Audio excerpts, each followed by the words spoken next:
Hello, Net World. Johnny R here. Welcome to Pathfinder Wrath of the Righteous. This episode is going to be a little bit different because I just want to explain how my characters are designed and whatnot. All right, we're going to start with Regil here. He's our fighter. Well, frontline fighter, I should say, because he's a Hell Knight Armiger. I'm not too familiar with the classes by themselves, but I do know they are a martial class. They fight in melee a lot. Um, does decent damage with his gnome hooked hammer. Because if you notice, he like fights with both ends, so he does a lot of attacks. So he has a total of 6 attacks around. Oof. Because of his class, he gets energy resistance whenever he wears armor. So that's really cool. Let's see.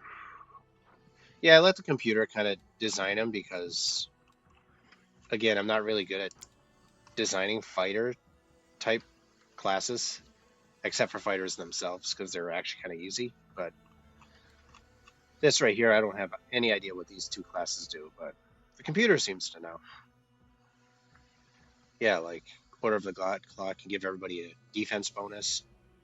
Smite Chaos, you could do more damage to an enemy that he smites. So that's really cool. Rack, I don't use that too often because the DC is really low, 16. Um, yeah, they take damage and get staggered, but I don't think it's that great, honestly. But it's just he's so tough and can get a bunch of attacks out all at once. Really good. And no spells. So yeah. And not that great on skills either, because that's really everybody else's job.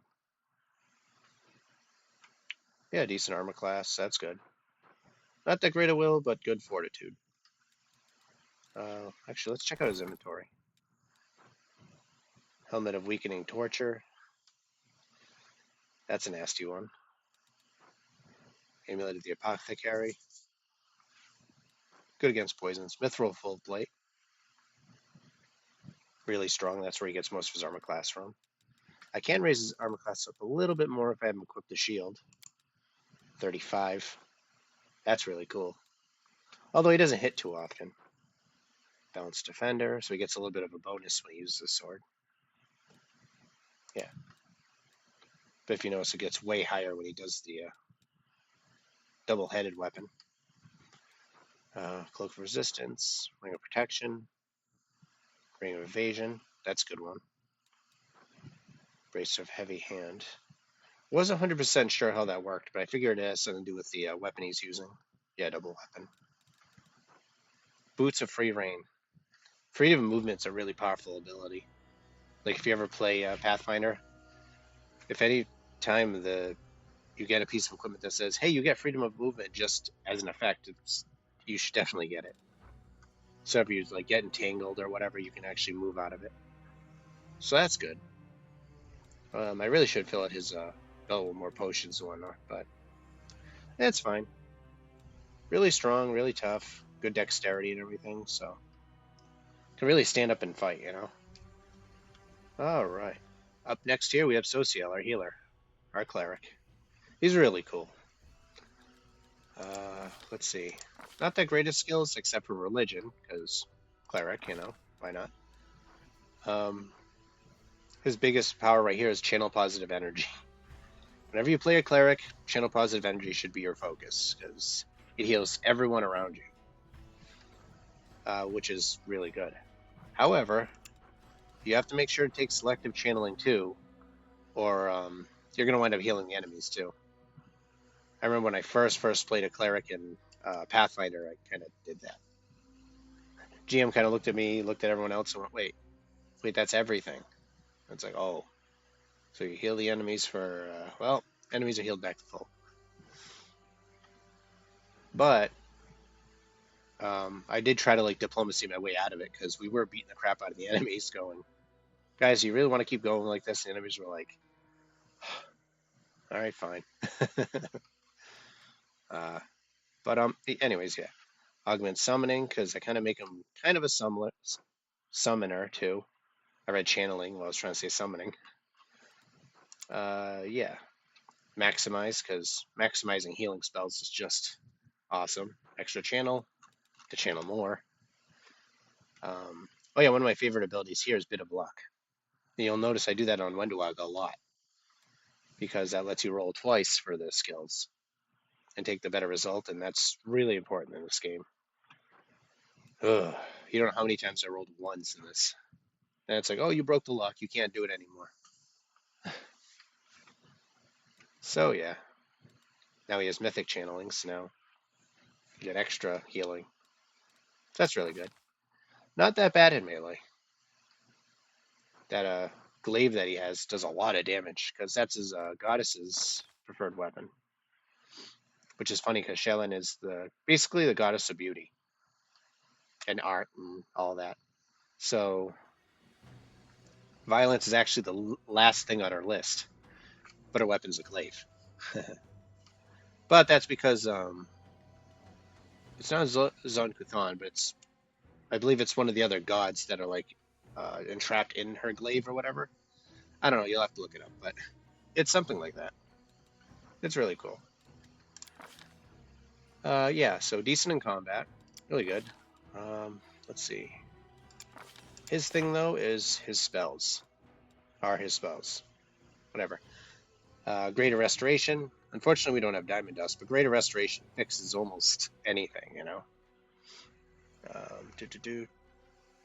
Permanent and temporary negative levels. Because whenever you play Pathfinder, or even D&D, if you get hit by a thing that does temporary negative levels, it really hurts. Or permanent.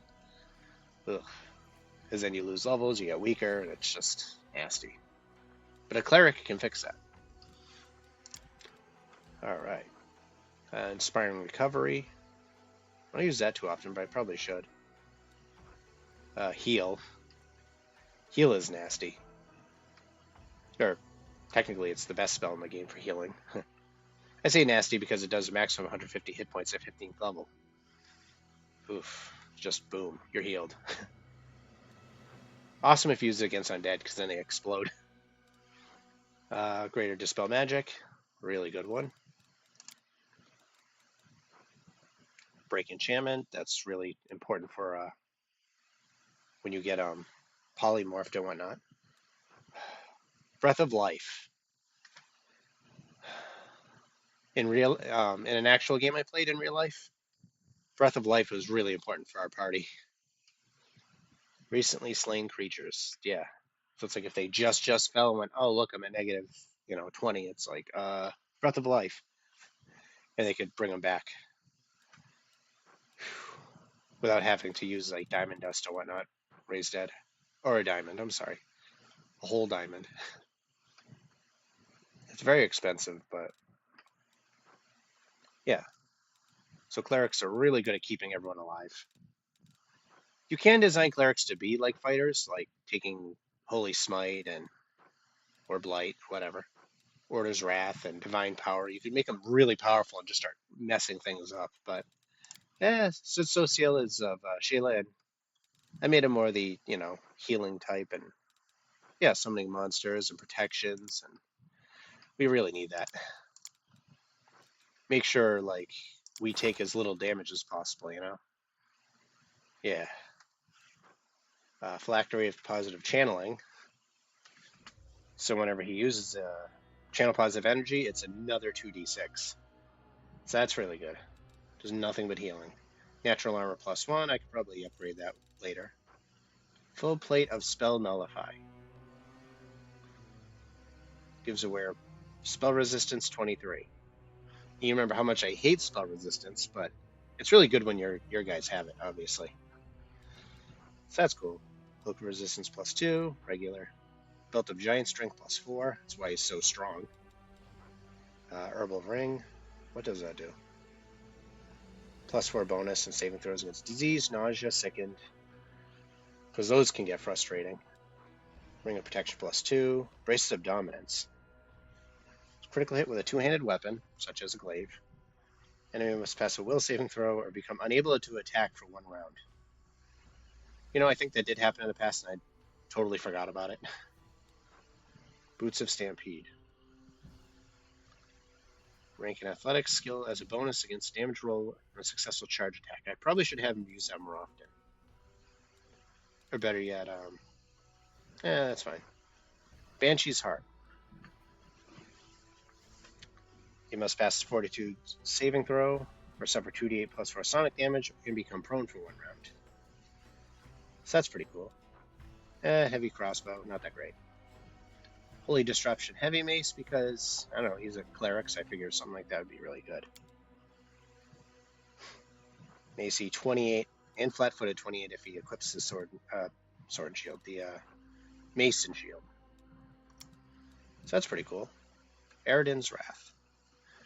I don't know why I gave him that, honestly. I was just trying to see if the where his first attack would apply to any character, or if it's just the paladin. So I'll probably swap that out, honestly, in the future. All right, up next we have Nenyo, our wizard. She doesn't have a lot of like physical skills, but good in the mental skills, knowledge and lore, and use magic device for like scrolls and wands that she can't normally use. So that's really good. Not that great of a fighter. Yeah.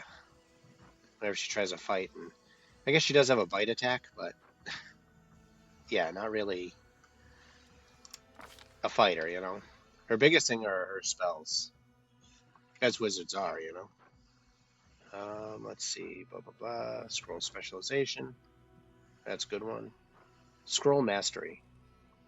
You can use zone caster level instead of the item's cast level when using a scroll. So if a scroll is like magic missile level 1, for Nenyo it would be a magic missile around level 14, which means you get the extra shots and whatnot. So that's really good, I believe. I'm pretty sure. Yeah. I kind of let the computer automatically level up Nenyo because I'm not that great with wizards. But it seems to be intelligent enough to give her her own abilities. So that's good. Now the spells. She could like write down the spells, but can't exactly access them until much later. I think around 15 or 16. Or no. Yeah, maybe higher because she can't even use these yet. But that's fine. Kai Shout, Sanity. The ones in green are the preferred ones. Specialist skill Illusion. Not exactly sure it's specializing in the schools do. Here we go. Oh yeah, you can favorite a specialized school spell that doesn't take up one of these primaries. However, if it's in red, it takes up 2 slots. I believe that's how it works. I play a sorcerer, which has slightly different rules. Yeah, use her as like a buffer, a summoner, bull strength mass, which is really great when Camellia and I summon a bunch of skeletons. She can bull strength all the skeletons, and they all get stronger. So that's cool. Phantasma Putrefaction, that's a strong one, but I don't really use it that often. Huge Elementals, Hellfire Ray, Acid Fog. Hungry Pit is a spell I used to use a lot that summons a mouth that just eats things. Pull enemies in, and then I'm just sitting there watching them like they can't get out. Icy Prison. I like using that on like either really tough enemies or allies that are mind controlled, so I don't hurt my allies. I just freeze them. Yeah, so it's really good for control. Phantasmal Killer is really strong, but again, I rarely ever use it. I mean, I never really like have a need to because Regil, Wenduag, and all my summons are just killing enemies. So when it comes down to Nenyo having to break into these spells is when I know I'm in trouble. Oh, haste. Yes, probably one of her most like famous moves I have her use all the time. That gives you an extra attack or extra movement speed or whatever. Basically anything related to speed. It's really cool. If you ever play Pathfinder, you should definitely, and you play like a spellcaster, you definitely want to work towards getting haste. Displacement. It's such a nightmare of a spell. I forgot what enemy it was. It was a while back where it's like, you know, concealment, concealment, concealment, concealment, and it's just, this is a spell that we're being affected by. and she can cast it on anybody. So I should probably use that more often, but I believe True Sight can ignore it. Yeah, True Seeing reveals its true location against the mischance. And a lot of enemies have True Sight in the Abyss because, yeah, that's why I don't use things like invisibility and whatnot because there's no point. Blur. Yeah, same thing. True Seeing sees through Blur, but Blur gives concealment chance. I don't know if it stacks with displacement. If it does, that'd be pretty crazy. I gotta experiment with that at some point.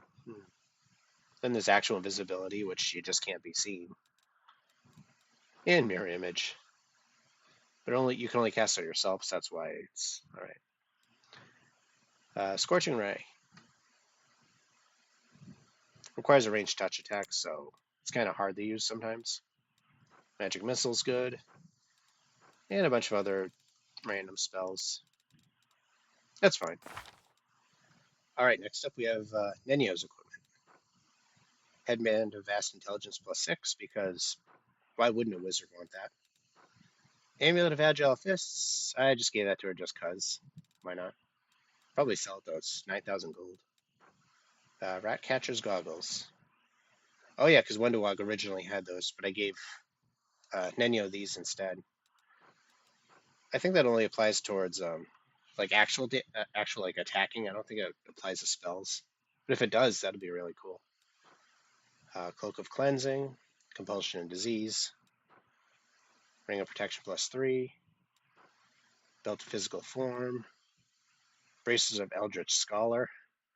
That's a good one. +6 Braces of Armor. Gives a bonus to Knowledge Arcana and use Magic Device. Oh yeah.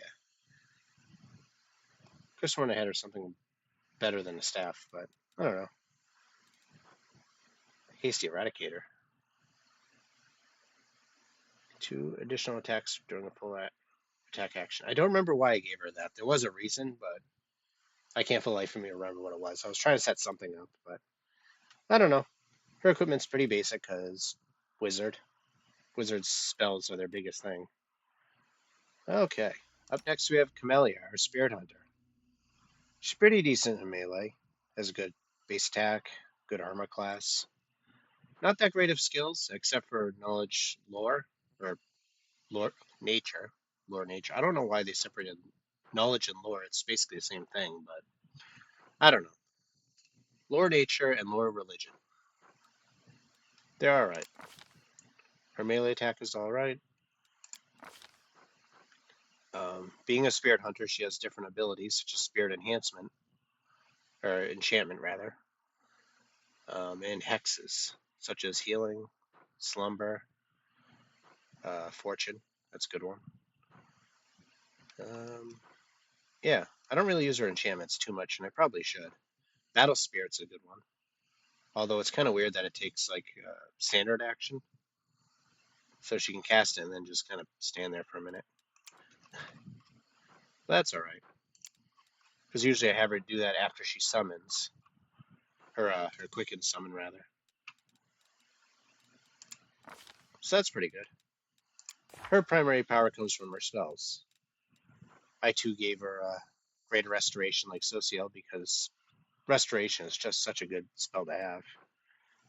Firestorm, I'm a little worried about that because I'm afraid I might hit my own teammates with it. It's really powerful.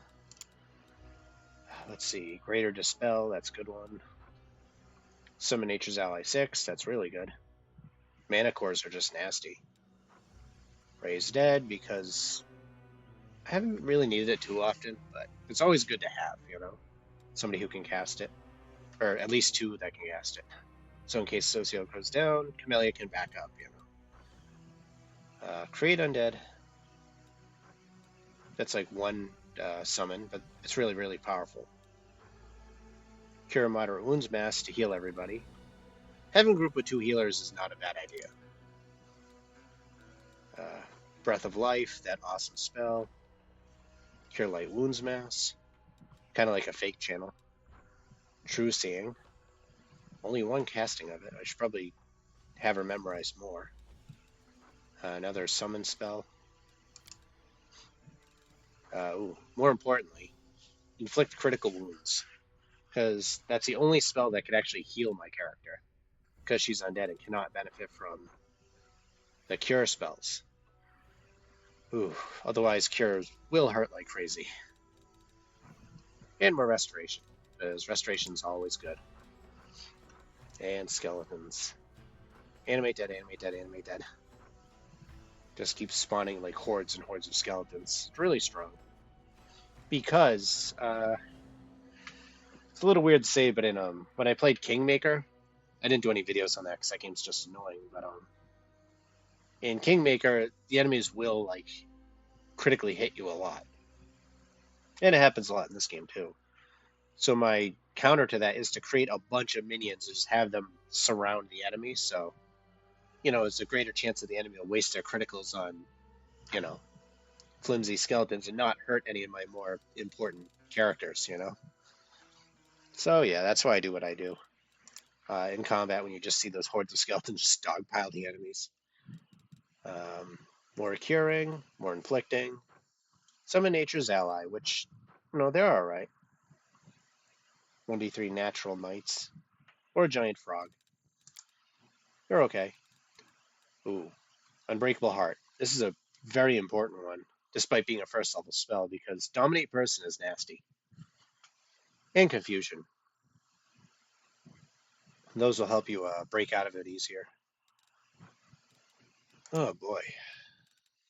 And yeah, that's Camellia. She's really cool. She's basically a summoner buffer support. A lot of roles, but really important and really cool. Headband of Inspired Wisdom. I could probably upgrade that, honestly. Matter of fact, can we?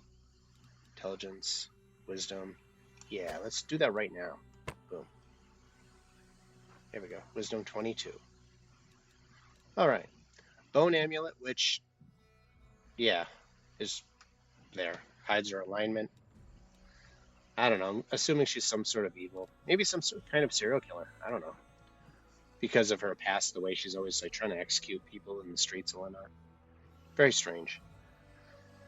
Yeah. Sorry, minor spoilers too, but if you've been watching this long, you can tell there's something off with her. Chainmail of Camaraderie. Get a bonus to flanking enemies. So that's really cool. Dexterity and Constitution. Jaws of the Jackal. Thana Demon. Profane Vigor. Oh, yeah, it says summon creature gains +2 profane bonus on attack rolls, blah, blah, blah. +2 natural armor to all evil creatures summoned by the wearer of these gauntlets. I don't know if that applies to her skeletons. I really hope it does, but I don't know if it only applies to a Thana demon or whatever. So I don't know. That was something I was experimenting with. Really should give her more equipment, honestly. Cloak of Resistance. Yeah, there we go. Yeah, I gotta admit that I'm kind of guilty with not updating things, but hey, if I made it this far without updating things, I'm not doing too bad, We don't have more rings. She doesn't really cast that or use magic device. Oh.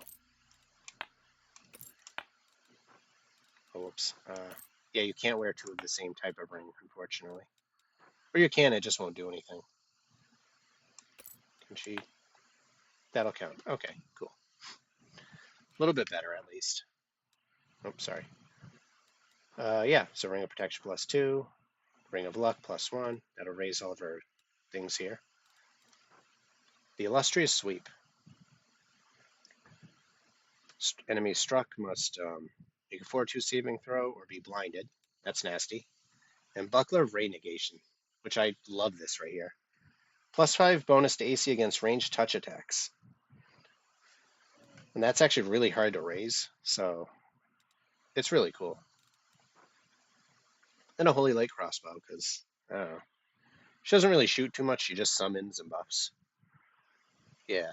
Alright, next up we have Wendwalk, our rogue fighter. Oh man, I had a lot of fun designing her, even though it's like, they're 2 really basic classes. Because one of my buddies said I should have given her like Vivisectionist, which is like an offshoot of Alchemist, of all things.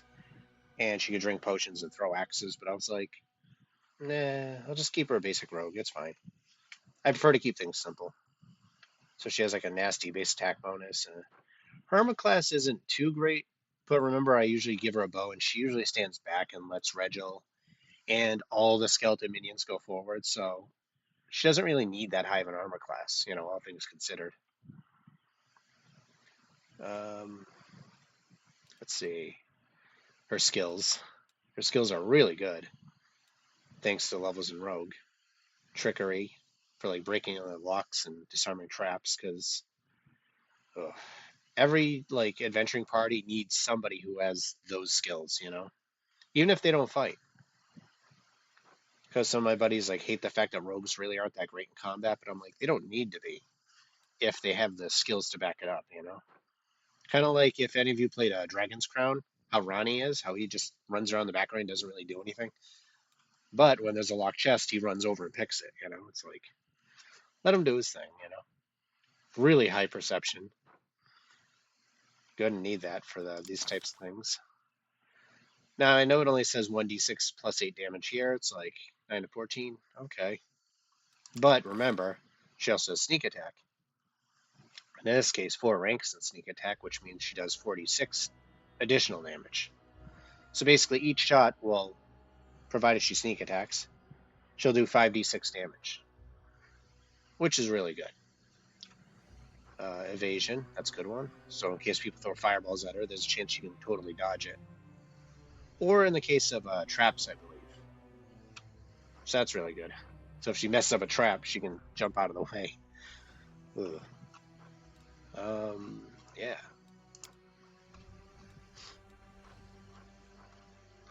So yeah, she has a lot of feats because of her levels in fighter. Blind fight and improved blind fight because I really, really hate concealment. So many times, like they cast displacement and it's just like concealment, concealment, concealment. And I'm like, will you hit already? Amashtu. Huh. That's our goddess. That makes sense. Misshapen and malformed creatures. Yeah, it's fine. She's cool. Well, really evil, but cool. All right. Let's see. No spells. That's all right. Headband of mental flow. I don't know why I gave her that, honestly. I think it's just because I didn't have really any good head slots. I don't know. But they combo well with Rascal's goggles, so plus 10 perception trickery. See how it kind of like goes together. So I thought that was kind of neat, so whatever. Cloak of resistance plus 3. Natural armor. Studded armor of Trinity. This plus 3 studded leather gives wear damage reduction 3. So that's not bad. I mean, at this level, it might be a little low, but again, since she's a ranged character, there's not much to worry about. Oh, that can definitely be raised. Strength and dexterity. Yeah, sure. There we go. Dashing Cavalier's Gloves. Plus 1 morale bonus on attack rolls, damage rolls while mounted. But plus 1 on attack rolls, that's cool. Ravager of Dread. Plus 4 against confusion and fear effects. Because, yeah, confusion and fear are nasty in this game. Ring of Protection plus 2. Lesser Bracers of Archery. So that's cool. She gets high base attack bonus. This bow right here, Hunter's Assurance. We got it so far back, but... Alright. Whenever it's confirms a critical hit, the enemy suffers a -1 penalty to armor class until the end of combat. Multiple applications of this effect stack. I believe... Bleed. Yep. Whenever the bleed weapon lands a hit, it makes the target bleed for 1d6 HP per round. And it will continue until the target receives magic healing or leaves combat. And so you just keep shooting your enemy with bleed over and over and over again. They lose more and more hit points every round. All right. We got these recently. Haven't really had her use it yet, but if she needs to go into melee, boom. That looks cool. Agile Trident hits a new enemy for the first time. They get knocked prone and take 3d6 piercing. Oof. And Divine Protector. Damage reduction 5 magic. Oh yeah, that's what it was. Comboing the armor with the shield, so she has a decent damage reduction. Then this nasty thing, Blitz Cut. This +3 shock short sword bypasses any type of damage reduction. So it doesn't matter what you are, it's just she'll deal full damage. Even if the sword itself isn't too hard hitting, it's the fact that it can go through armor. So that's cool. Dark Glowing Scythe. I haven't had her use that much yet. Oof. Negative energy damage each round for 4 rounds.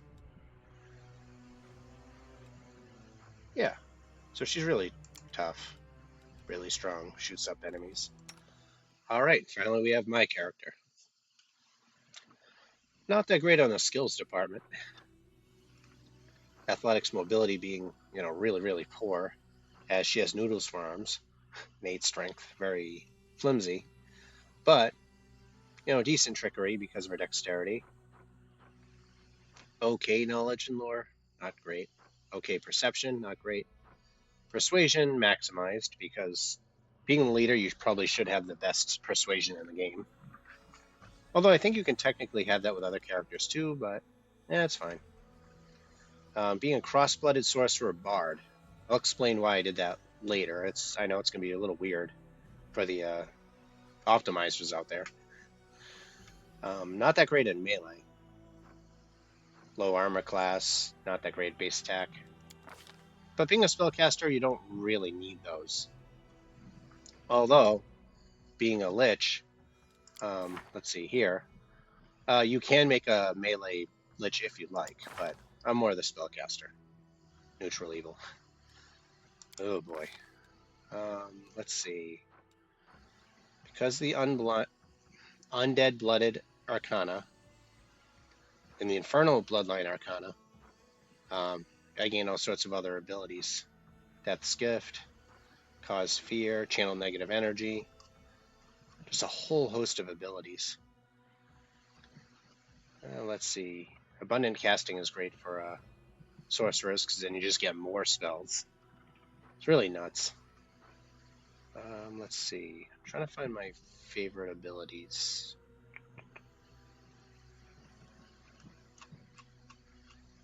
It's not on this list, but it's on a different list. Repurpose.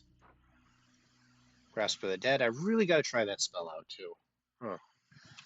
Oh, one cool thing I noticed was because since I became a lich of a certain level, I actually became kind of like a very, very mini deity, which is really cool. Lady of Death.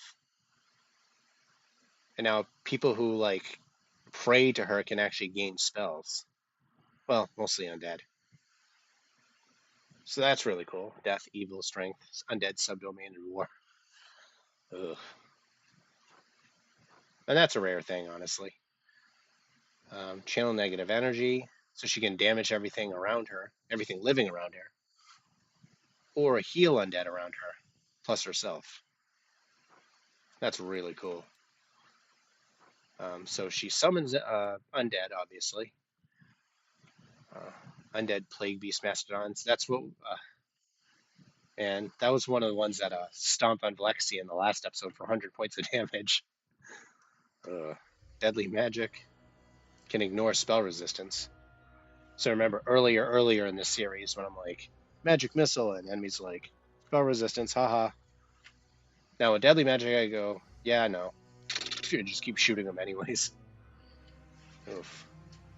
It's really nasty. I have a skeletal executioner / barbarian. That's the skeletal lord here. It's pretty cool. I mean, not as tough as everybody else, but he's really strong.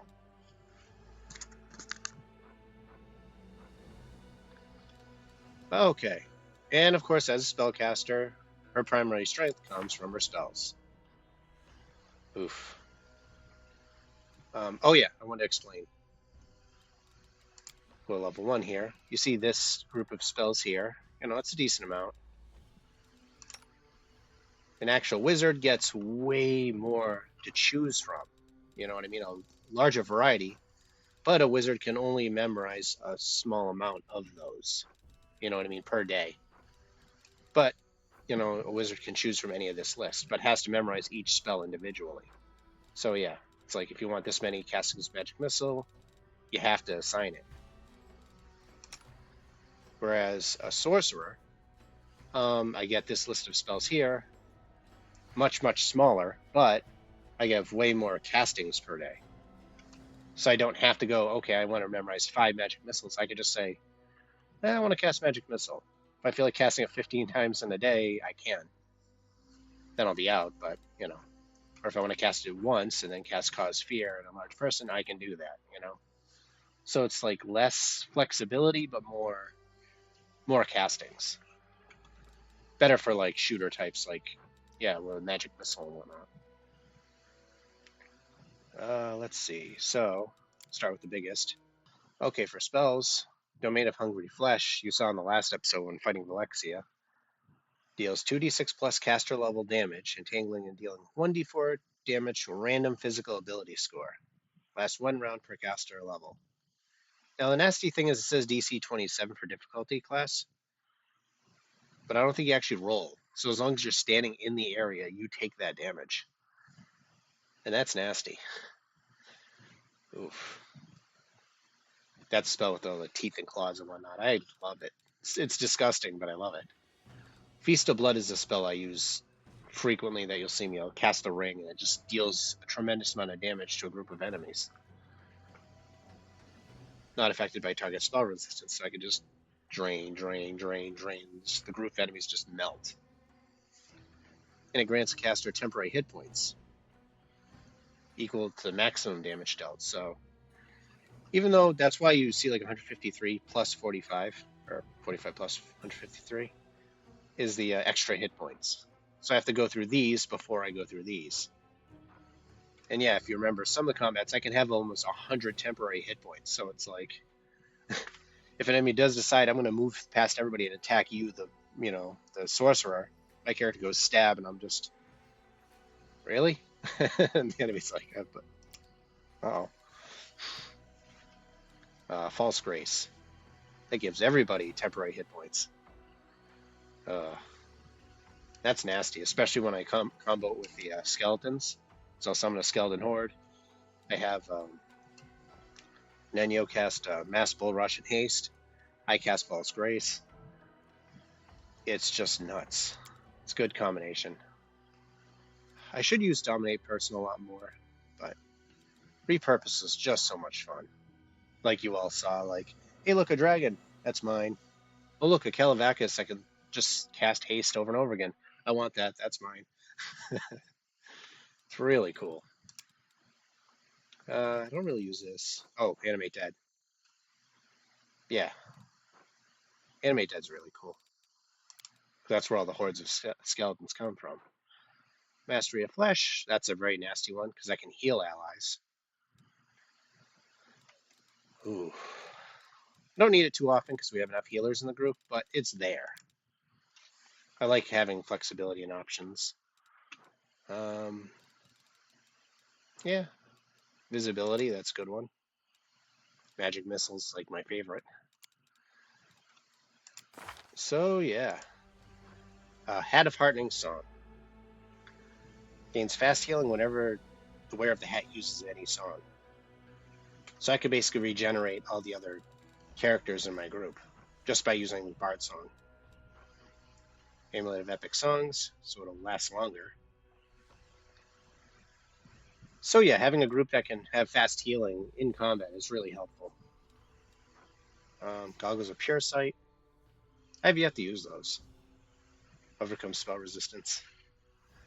Oof. And take 20 on Dispel Magic, so yeah, I need to use that more often too, because the enemies get really nasty. Scarlet Allure. I got that recently, and that's just silly. +5 to Persuasion. Whenever enemy confirms a critical hit, lands a sneak attack or attack of opportunity against the wearer, my character, they must pass a will saving throw or be devastated by hitting such beauty. In this devastated move, they suffer a -2 penalty on attack and damage rolls, as well as AC until the end of combat. It's funny and dumb, and I feel like it's really appropriate for my character. They're just like, oh no, what did I do? Prismatic Ring, I need to use that more often. But Prismatic Spray is a nasty ability that does a whole bunch of effects. So I really got to try that out, probably next episode. Belt of Physical Form, Dexterity and Constitution, so really tough, hard to hurt. Twisted Temptation. Oof. Bonus to enchantment spells, which I really need to use more of. Again, Ring of Evasion, because why not?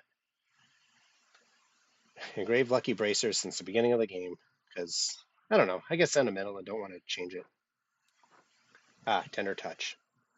This thing is nasty. Necrotic Rapier. Whenever you cast Vampiric Touch spell, it deals 1d8 damage instead of 1d6. And I believe that applies to my ranged one, but I'm not sure. If it doesn't, that's fine, because, well, I should probably use Vampiric Touch more, and then it does 1d8. And if I maximize it, it's just disgusting. Oh, this Edge of Force. I'm so glad I got this. Spell with the Force descriptor. It deals 2 force damage per dice rolled. And that includes Magic Missile. That makes my Magic Missile more damaging, especially if I mix it with Maximize. So it's just boom, boom, boom, boom, boom, boom. The enemy takes so much damage. And then I got this thing, Quarterstaff of the War Mage. Saving throws against all spells and Mueller casts, plus for spellcaster checks to overcome spell resistance, and a +5 to use Magic Device. Really nasty. So we got Skeletal Finger, which gives Quicken Spell. So you can basically cast a spell of 3rd level or lower. Yeah.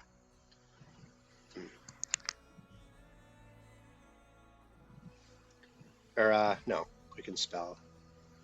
6th level or lower, sorry. So you can quicken a spell and then cast a regular spell.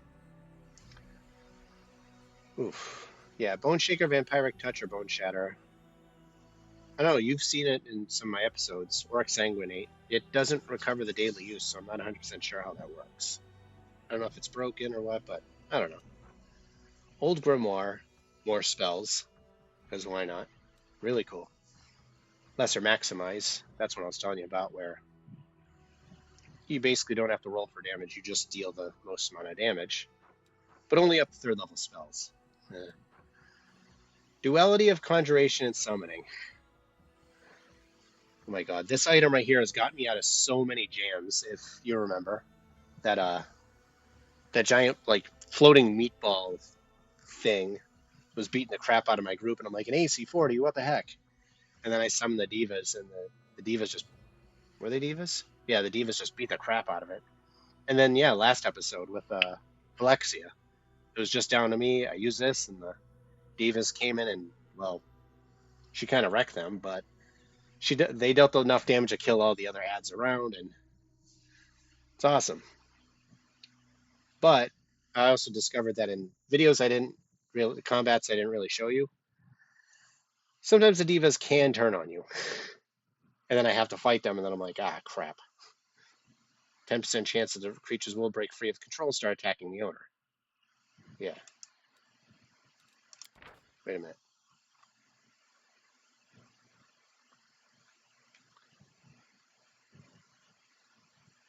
Oh, I didn't even read this part. It's a good thing I did this episode, because I've like learning a whole bunch of things I didn't even know about.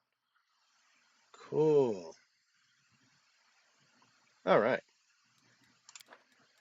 Yeah, and finally, Bolster Meta Magic Rod.